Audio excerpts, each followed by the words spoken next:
انسان زندگی میں جب جدوجہد کرتا ہے، کوشش کرتا ہے، وہ بہت سارے دنیاوی اسباب اختیار کرتا ہے، جتنی عقل اللہ نے دی ہوتی ہے اس عقل کا بھی وہ استعمال کرتا ہے، کوشش کرتا ہے کہ کچھ اچیو کر سکے زندگی میں، کچھ مقاصد کا حصول اسے میسر آئے۔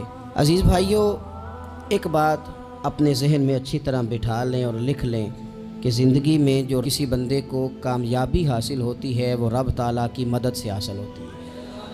اگر رب تعالیٰ مددگار ہو تو پھر کوئی چیز بھی رستے میں رکاوٹ نہیں بنتی، اور اگر مالک کریم کو منظور نہ ہو تو انسان بہترین سیاستدان ہو، اچھا ایڈمنسٹریٹر ہو، اس کا ذہن بڑی وسعت رکھتا ہو، بڑی اچھی پلاننگ کرنا جانتا ہو، سارا کچھ ہو، تو بندہ ناکام ہو جاتا ہے۔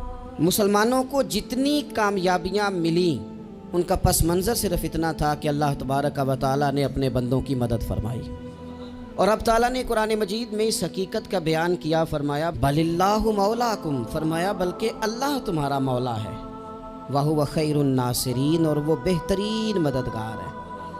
وہ جو رب تمہارا مولا ہے وہ بہترین مددگار ہے، اور اگر وہ مدد کرے تمہاری، سورہ آل عمران میں آگے جا کے ارشاد فرمایا اگر اللہ مدد کرے تو پھر تم پر کوئی غالب نہیں آ سکتا، اور اگر وہ تمہاری مدد چھوڑ دے تو پھر کوئی تمہاری مدد کر سکتا، کوئی مدد نہیں کر سکتا۔ بدر کی جنگ بھی اور فتح مکہ بھی رمضان المبارک میں ہوا ہے۔ میں دونوں پر غور کر رہا تھا تو ایک نیا مضمون میرے ذہن میں آنے لگا۔ بدر کی جو جنگ ہے اس میں بھی ایک عجیب انقلاب آیا ہے کہ 313 نے 1000 سے مقابلہ کیا، اور جن 1000 سے مقابلہ کیا وہ اسلحے سے لیس تھے، اور یہ جو 313 ہیں ان کے پاس 6 زرہیں، 8 تلواریں، چند گھوڑے، لیکن اللہ نے کامیابی دی تو خود رب نے بیان کیا کس طرح دی، فرمایا وَلَقَدْ نَصَرَكُمُ اللَّهُ بِبَدْرٍ وَأَنْتُمْ أَذِلَّةٌ، وہ کامیابی اس طرح ملی ہے کہ رب نے تمہاری مدد کی تھی، تم تو کمزور تھے، اللہ نے بدر میں تمہاری مدد کی، تم جیت گئے۔ وَلَقَدْ نَصَرَكُمُ اللَّهُ بِبَدْرٍ وَأَنْتُمْ أَذِلَّةٌ، اللہ نے بدر میں تمہاری مدد کی، تم تو کمزور تھے۔ پھر فتح مکہ نصیب ہوئی تو اس میں بھی بہترین منصوبہ بندی نبی پاک علیہ السلام نے فرمائی، بہترین حکمت عملی حضور نے اپنائی، لیکن ہمیں جو اللہ رسول نے بات سمجھائی وہ کیا ہے؟ اذا جاء نصر اللہ والفتح، فرمایا جب اللہ کی مدد آئی اور فتح نصیب ہو گئی۔ یہ اللہ نے مدد فرمائی تمہاری، یہاں بھی فتح مکہ بھی اللہ کی مدد سے، جنگ بدر بھی اللہ کی مدد سے۔ وہ جو مدد ہے اللہ تعالیٰ کی، جب وہ ہم یہ کرتے ہیں کہ ہم اپنی ساری زندگی سیاست کی نظر کرتے ہیں، ہماری سیاست صرف ملک میں نہیں ہوتی، ہماری سیاست خاندان میں بھی ہوتی ہے، ہم گھر کے اندر بھی سیاست کرتے ہیں، ہم کسی خاص طریقے سے لوگوں کو اپنے پیچھے چلانا چاہتے ہیں، ہم ایک خاص اسلوب اختیار کرتے ہیں کہ لوگ ہمارے پیچھے چلیں۔ اس کا نقصان ہمیں یہ ہوتا ہے کہ سیاست جو ہوتی ہے یہ شطرنج کے ہیر پھیر کی طرح ہوتی ہے، تو اس کے راز بڑی جلدی کھلنے لگ جاتے ہیں، پتہ چل جاتا ہے کہ بندہ مخلص نہیں تھا، سیاست کر رہا تھا، طریقے سلیقے سے اس نے جوڑ کے رکھا ہوا تھا۔ ہم ہر جگہ سیاست کے بل بوتے پر چیزوں کو لے کے چلنا چاہتے ہیں، سیاستیں ناکام ہو جاتی ہیں، سیانے لوگ فیل ہو جاتے ہیں، بچتا صرف وہی ہے جس کے پیچھے رب تعالیٰ کی مدد شامل حال ہوتی ہے۔ اپنی زندگی کے اندر ہم جو کچھ بھی کر رہے ہیں، جس شعبے سے بھی ہمارا تعلق ہے، آج ہم نے اس بات پہ غور کرنا ہے کہ پہلے تو یہ غور کر لیں کہ جو کام ہم کر رہے ہیں کیا وہ کام ایسا ہے کہ اس میں اللہ کی مدد ہمیں ملے گی؟ اگر آپ کوئی معاذ اللہ ناجائز کام کر رہے ہیں، فعل حرام کا ارتکاب کر رہے ہیں، تو اس میں تو مدد الہی آئے گی نہیں۔ پہلے تو یہ دیکھیں جو کر رہے ہیں وہ کام مدد الہی والا ہے، اور اگر اللہ تعالیٰ کی مدد والا وہ کام ہے پھر اس پر غور کریں کہ کیا ہم نے مالک سے مدد کا سوال کیا ہے، ہمیں مدد میسر آ رہی ہے۔ وہ میں نے بزرگوں سے ایک بات سنی تھی، وہ بڑی یاد رہ گئی، وہ فرمایا کرتے تھے قابلیت بھی بڑی چیز ہے لیکن قبولیت سب سے بڑی چیز ہے۔ قابل ہونا بھی بڑی بات ہے لیکن زیادہ بڑی بات یہ ہے کہ اس کی بارگاہ میں قبول بھی ہے کہ نہیں۔ اپنی زندگی میں اللہ کی مدد کی طرف بڑھیں، مالک کی مدد کا حصول اختیار کرنے کی کوشش کریں، اللہ کے ساتھ اپنے آپ کو جوڑیں۔ اگر اللہ کی مدد نصیب ہو، یہ جو ہم جتنا ڈرتے رہتے ہیں، سہمے رہتے ہیں، پریشان رہتے ہیں کوئی کیا کر دے گا، ہمارے ہاں نا ہر شعبے میں معاذ اللہ ایک مافیا ہے، الا ماشاء اللہ۔ وہ مافیا کہتا ہے میرے ساتھ ملو گے تو میں چلنے دوں گا، ورنہ میں نہیں چلنے دوں گا، مارکیٹ میں آ ہی نہیں سکتا فلانا بندہ، چونکہ یہاں ہمارا قبضہ ہے۔ اور میرے بھائی پھر بہت سارے لوگ جن کی نیتیں اور ارادے بڑے اچھے ہوتے ہیں شروع میں، وہ بھی اس مافیا کا شکار ہو جاتے ہیں اور ان کے رنگ میں رنگ جاتے ہیں۔ یاد رکھنا، کسی شخص کی بلیک میلنگ کا کبھی شکار نہ ہونا، کبھی کسی کی میٹھی اور مسجع مکفہ باتوں کا شکار نہ ہونا۔ کوئی کیا کر سکتا ہے اگر اللہ مددگار ہو تو؟ جس کو رب کریم اٹھانا چاہے اسے کوئی گرا سکتا ہے؟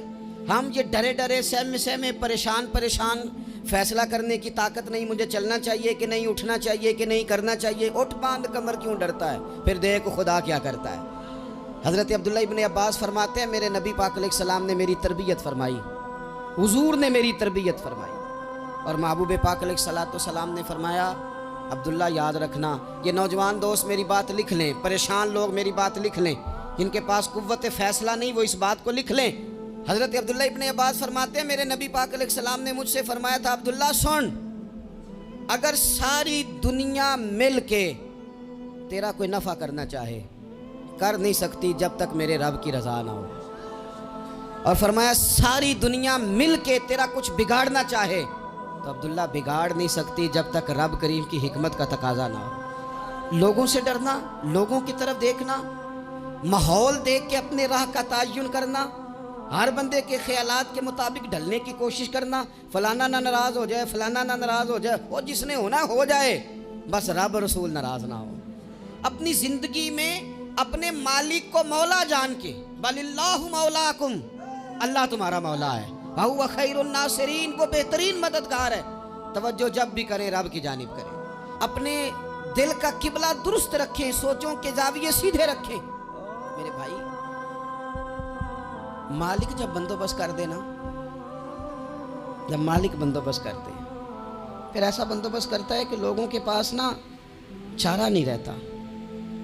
حضرت مریم رضی اللہ تعالی عنہا پاک باز تھیں، مسجد میں رہی تھیں، پر مالک کی حکمت کے تقاضے بڑے عجیب ہیں نا۔ پھر جناب مریم کو اللہ تعالیٰ نے بغیر شوہر کے اولاد عطا کر دی۔ یہ بات ہی ایسی تھی، کسی نے کہا تھا کہ مخلوق تو فنکار ہے اس درجہ کے پل بھر میں، سنگے در کعبہ سے بھی اصنام تراشے، تم کون ہو کیا چیز ہے داغے کبابی، لوگوں نے تو مریم پہ بھی الزام تراشے۔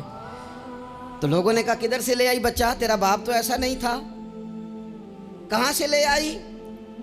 اللہ کرے میں آپ کو سمجھا سکوں، ذرا اپنے آپ کو وہاں کھڑا کریں کہ ایک پاک باز عورت، پاک باپ کی بیٹی، طیب ماں کی بیٹی، اور اللہ کے گھر میں پرورش پانے والی خاتون، ایک وہ وقت اور ایک یہ وقت کہ اس عورت کو کٹہرے میں کھڑا کر کے پوچھا جا رہا ہے کہ معاذ اللہ تیری گود میں بچہ جائز نہیں ہے، کہاں سے لائی ہے؟ اب خود سے صفائیاں بندہ کتنی کو دے، کتنی کو وضاحتیں کرے۔ اور میں نے تو اپنی زندگی میں دیکھا ہے زیادہ وضاحت دینے والے کو بھی لوگ جھوٹا سمجھنے لگ جاتے ہیں، زیادہ وضاحت دینے پر بھی لوگ کمزوری کا اظہار سمجھتے ہیں کہ کمزور پڑ گیا۔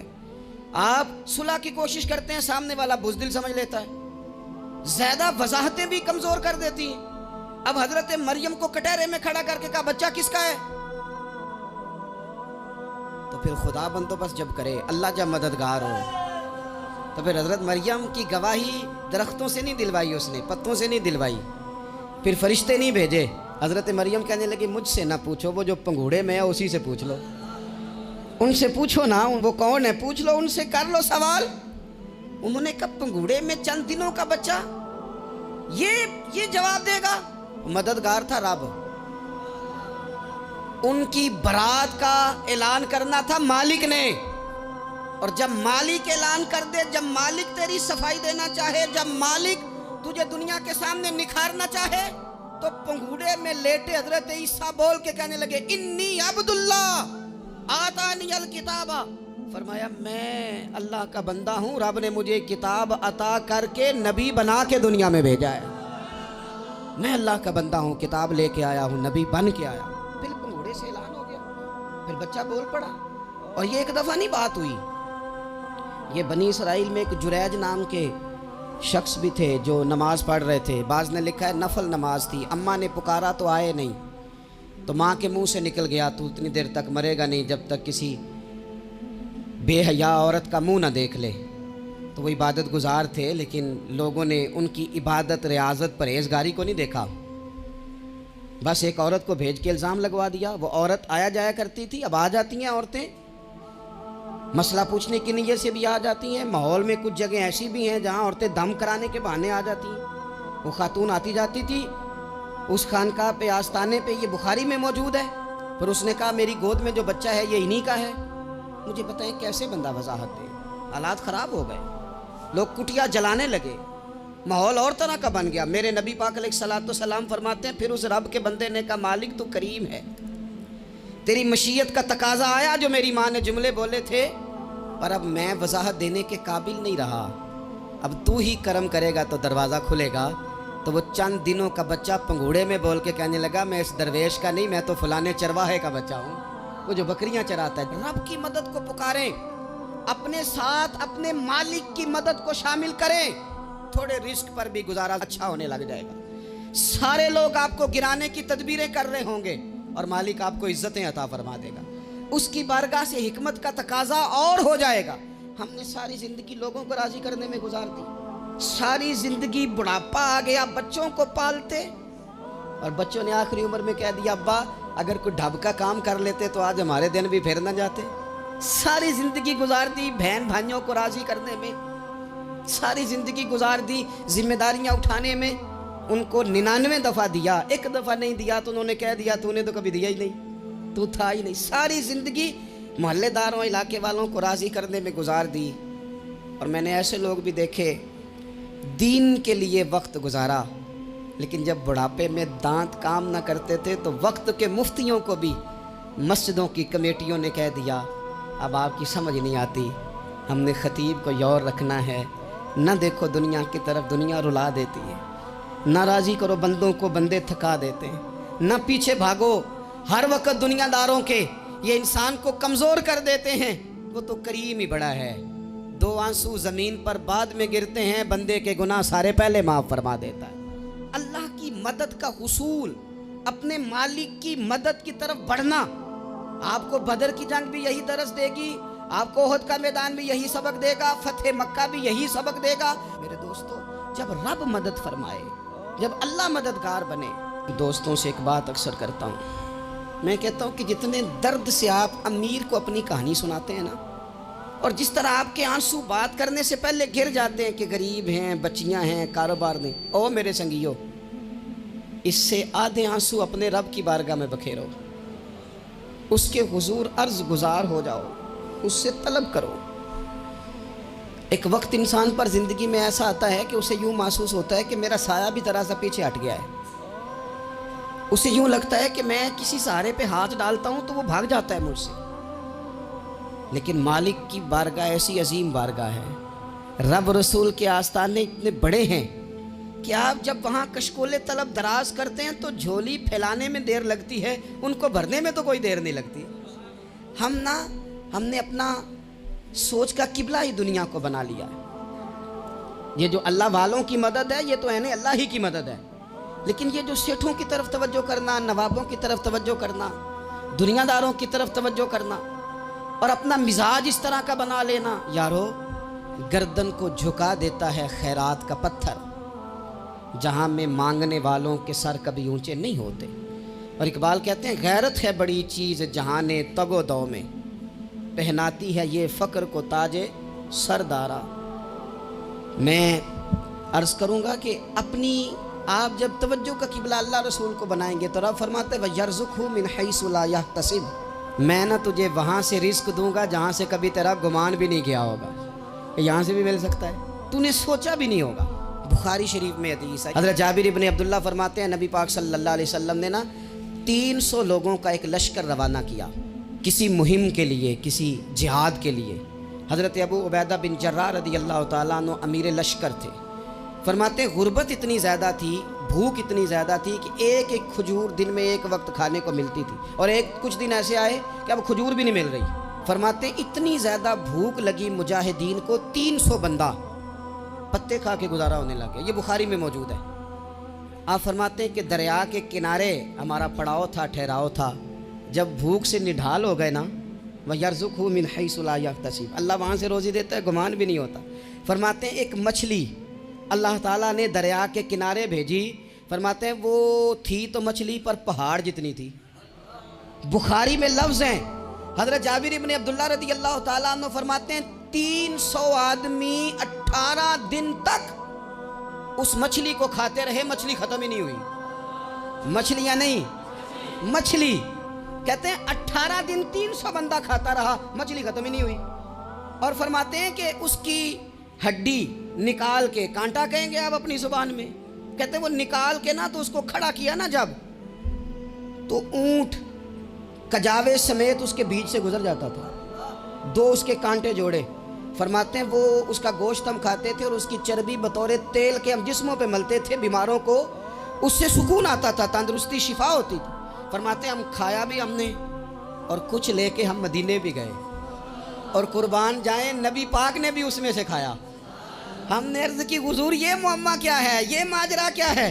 تو محبوب نے فرمایا تمہارے پاس غذا نہیں تھی، رب نے تمہارے لیے بندوبست کیا ہے، اللہ نے تمہیں دیا ہے۔ مکان شروع کر لیا، ایک صاحب نے وہ مکان بنانے لگے، آپ وہ حساب لگا رہے ہیں، کہتے ہیں میرے پاس اتنے پیسے ہیں، اتنے میں نے فلانے دوست سے کہنا ہے اس نے دے دینے، اتنے فلانے رشتہ دار سے کہنا ہے اس نے دے دینے، اتنے فلانے سے کہنا ہے اس نے دے دینے۔ یہ ساری کاپی بنا کے مکان شروع کر لیا۔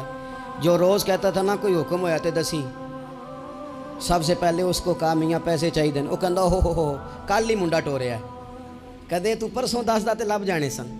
میں آپ کو اپنے تجربے کی بات بتا رہا ہوں۔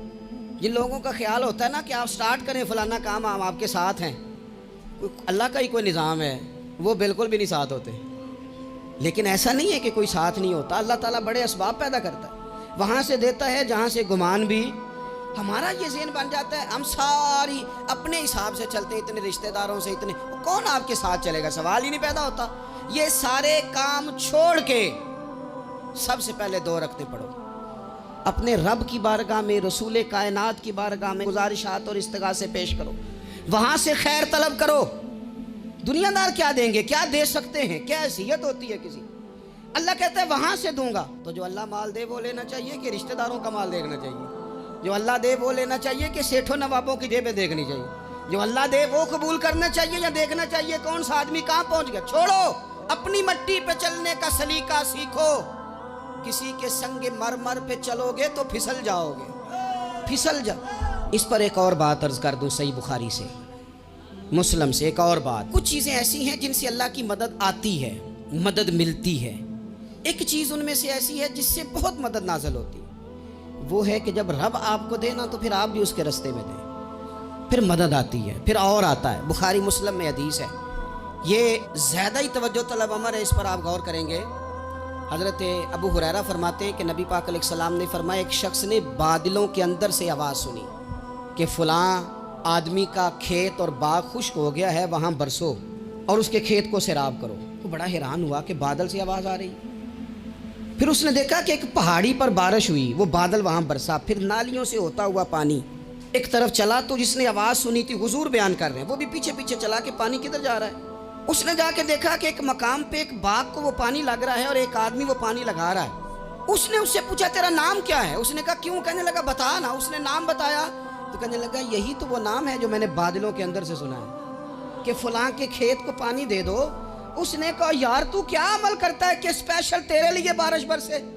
یہ بخاری پڑھ رہا ہوں، سیاستہ سے حدیث عرض کر رہا ہوں۔ اس سے پوچھا تو کیا کام کرتا ہے کہ جناب اللہ تبارک و تعالیٰ کا حکم کرم آیا کہ خاص تیرے لیے پانی برسے اور تیرے کھیت کو سیراب کرے؟ تو اس نے کہا چھوٹا ذمہ دار ہوں، پر جب فصل اگتی ہے تو 3 حصے کرتا ہوں، ایک حصہ اپنے بال بچوں پہ، بہن بھائیوں پہ خرچ کرتا ہوں، ایک حصہ پورا، اور ایک حصہ دوبارہ کاشتکاری پہ لگاتا ہوں، اور تیسرا حصہ خالص میں نے مسکینوں، یتیموں اور غریبوں کے لیے رکھا ہوا ہے۔ وہ جو تیسرا حصہ، اللہ کرے آپ سمجھیں، وہ رب کے بندوں پہ تیسرا حصہ خرچ کرتا ہے نا، تو کریم مالک نے فرمایا جہاں سے غریب کا حصہ جاتا ہے وہ کھیت خشک نہیں رہنا چاہیے، وہ جہاں سے مسکین روٹی کھاتے ہیں وہ خشک نہ رہے، جہاں سے یتیموں کو کچھ آتا ہے کہیں اس کی فصل رہ نہ جائے۔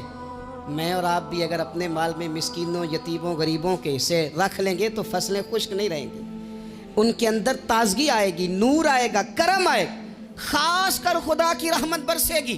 مدد اللہ سے چاہیں، اپنی توجہات کا مرکز رب رسول کی ذات کو بنائیں، پھر آپ محسوس کریں گے کہ بڑی جلدی اللہ تعالیٰ کی مدد آنے لگی ہے۔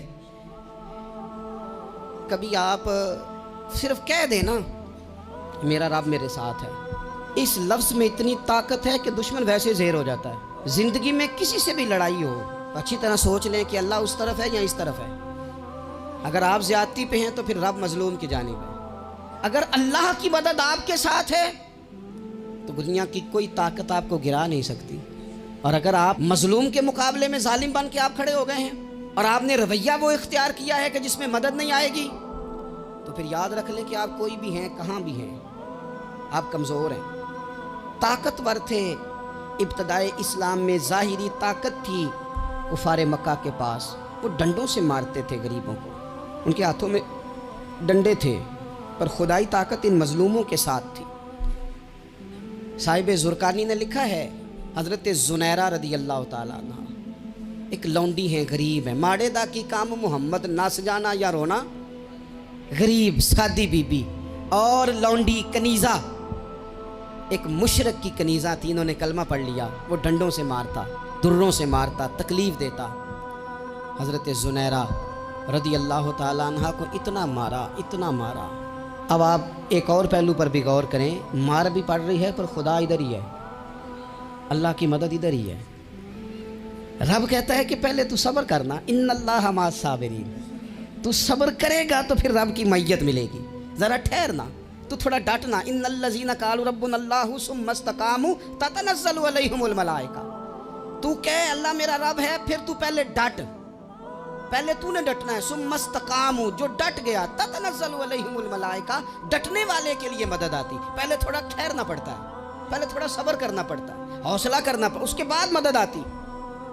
مار پڑ رہی ہے، مارا جا رہا ہے حضرت زنیرہ کو، ان کا مالک جو ہے ظاہری آقا وہ مار رہا ہے، یہ کنیزہ ہے، اتنا مارا، اتنا مارا، ان کی بینائی چلی گئی، نظر آنا بند ہو گیا۔ ابو جہل آیا اور کہنے لگا زنیرہ دیکھا نا ہمارے بت تیری آنکھیں لے گئے، معاذ اللہ، لات و منات ہمارے بتوں نے تجھے اندھا کر دیا۔ اب ایسا نہیں ہے کہ بی بی روتی جا رہی ہے، روتی جا رہی ہے، مایوسی مایوسی، معاذ اللہ، پریشانی، غریبی بڑی ہے، پوچھنے والا کوئی نہیں، یہ باتیں نہیں۔ کیا جملے ہیں خاتون کے، کیا لفظ ہیں۔ ابو جہل نے تنزیہ کہا، معاذ اللہ، کہنے لگا دیکھا نا ہمارے بتوں نے تجھے اندھا کر دیا۔ تو جناب زنیرہ آنکھوں کی بینائی گئی ہے، رات کو گئی ہے، دکھ ابھی تازہ ہے، لیکن اللہ پہ جو توکل ہے، اپنے مالک سے جو رشتہ ہے وہ اتنا مضبوط ہے، اتنا طاقتور ہے، اس میں اتنی گہرائی ہے کہ حضرت زنیرہ بول کے نا اتنی قوت سے بولی، اتنی طاقت سے بولی کہ پورے کفر پر لرزہ طاری ہو گیا۔ فرمانے لگی تمہارے بتوں کی کیا اوقات ہے کہ میری بینائی لے جائیں، یہ میری رب کی حکمت کا تقاضا ہے۔ جب تک اس نے چاہا زنیرہ دیکھتی رہی، اور جب اس نے چاہا زنیرہ کی آنکھوں کی بینائی چلی گئی، اور اگر وہ چاہے گا نا تو بینائی واپس بھی کر دے گا۔ اگر ہو ذوق یقین پیدا تو کٹ جاتی ہیں زنجیریں، اگر وہ چاہے گا تو بینائی آ بھی جائے گی۔ حضرت زنیرہ نے رات کو یہ لفظ کہے، ابو جہل اور سارے کفار ڈر کے سن کے چلے گئے، آپ اطمینان سے آ کے بستر پہ سوئی۔ جب سویرے اٹھی تو اللہ نے آنکھوں کی روشنی واپس کر دی تھی، آنکھوں کی۔ اب چھڑی پکڑی ہے، بازاروں میں گھومتی ہے، کہتی ہیں بلاؤ کدھر ہے تمہارے لات و منات، دیکھو میرے رب نے روشنی واپس کر دی، آ کر میرے ساتھ ادھر آ، ستمگر ہنر آزمائیں، تو تیر آزما ہم جگر آزمائیں۔ بیمار لوگوں یاد رکھو، کہہ دیا ڈاکٹر نے کہ تو بڑا بیمار ہے، تو بڑا کمزور ہے، یہ ہو گیا وہ ہو گیا، تو ڈاکٹر اپنے علم کے مطابق بات کر رہا ہے، ہوگا تو وہ جو میرا رب چاہے گا۔ کمزور ہو جانا، پریشان ہو جانا، تکلیف میں آ جانا، پتہ نہیں بات ہو گئی ہے تو جانے کیا ہو جائے گا۔ اپنی زندگی کے اندر اپنے رب سے رشتہ مضبوط کریں، رسول کائنات سے رشتہ مضبوط کریں، اللہ والوں سے رشتہ مضبوط کریں۔ حضرت زنیرہ نے پیغام دیا کہ زندگی میں جو جینا چاہتے ہیں تو وہ رب کا نام لے کے جی سکتے ہیں، جو اپنی زندگی میں خوشیاں دیکھنا چاہتے ہیں تو رسول اللہ کے نام پر خوشیاں دیکھی جا سکتی ہیں۔ توکل کی بنیاد پر بندہ خوشیاں لے سکتا ہے، اور اگر انسان میں توکل نہیں ہے تو پھر وہ اس کالے جادو سے بھی ڈر رہا ہے، وہ نیلے سے بھی ڈر رہا ہے، وہ پیلے سے بھی ڈر رہا ہے، وہ فلانے سے بھی ڈر رہا ہے، وہ میرے خلاف فلانا رشتہ دار سازش کر رہا ہے تو ڈر رہا ہے، فلانا میرے بارے میں یہ کر رہا ہے تو ڈر رہا ہے، وہ پتہ نہیں دنیا ادھر ہو جائے گی تو کیا ہو جائے گا، اٹھ باندھ کمر کیوں ڈرتا ہے، پھر دیکھ خدا کیا کرتا ہے۔ تو اس ساری گفتگو کا نچوڑ آپ کو یہ عرض کیا ہے سب سے پہلے تو یہ کہ میدانوں میں مدد بھی اللہ کی، رزق میں مدد بھی اللہ کی، فصلیں خشک ہوں تو مدد پھر بھی اللہ کرے تو پھر ساری مدد، اور اگر انسان بیمار ہو تو پھر بھی مدد اللہ کی۔ تو اپنے اللہ کی جانب توجہ کو بڑھائیں، آپ اللہ سے مدد کے سوالی بنیں۔ ترمذی کی ایک حدیث ہے، میں آپ کو زندگی کا تجربہ بتاتا ہوں کہ جب میں بڑا پریشان ہوتا ہوں تو یہ والی روایت کھول لیتا ہوں، مزہ دیتی ہے۔ میرے نبی پاک علیہ السلام نے فرمایا اپنے دکھ سیٹھوں نوابوں کو نہ کہنا، مالداروں کا نہ کہنا، ورنہ اللہ تمہیں کبھی غنی نہیں کرے گا۔ فرمایا اپنے دکھ اپنے رب کی بارگاہ میں عرض کرنا، جلدی کرے یا دیر سے کرے اللہ تمہیں لوگوں سے بے نیاز کر دے گا، اللہ تمہیں غنی کر دے گا۔ رات کو بیٹھو نا اس کی بارگاہ، اسے دکھڑے سناؤ، چھوٹی چھوٹی باتیں۔ حضور نے فرمایا نمک بھی مانگو تو رب سے مانگو، چھوٹی چھوٹی بات سے شروع کرو نا۔